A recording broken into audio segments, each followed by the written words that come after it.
Cette exposition Riopelle présente un angle tout à fait inédit avec deux thématiques qui sont la nordicité et l'autochtonie, deux thématiques qui ont influencé Riopelle tout au long de sa carrière.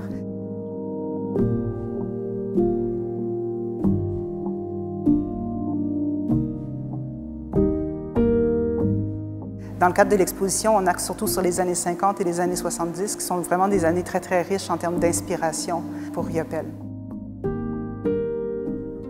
Le visiteur, dans l'exposition, va pouvoir découvrir l'œuvre de Riopelle, qui est à la fois faite de peinture abstraite, donc de grandes œuvres avec beaucoup de matière, beaucoup de couleurs, des œuvres souvent réalisées à la spatule, avec des compositions en all over. Mais le visiteur va aussi pouvoir découvrir des pratiques peut-être un peu moins bien connues, comme certaines séries à l'acrylique, également des sculptures. On a d'ailleurs une sculpture qui est une œuvre inédite qui sera présentée au public pour la première fois dans l'exposition.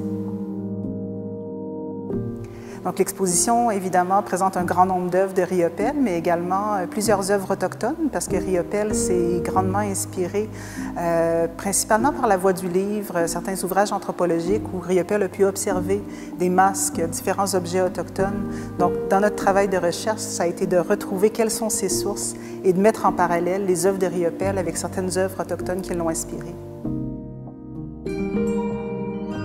Riopelle s'est inspiré d'œuvres qu'on était capable de retracer, des œuvres qui sont présentées pour une première fois au sein d'une institution, puisque c'est un lien qui n'avait jamais véritablement été fait entre la production de Riopelle et la production d'œuvres autochtones.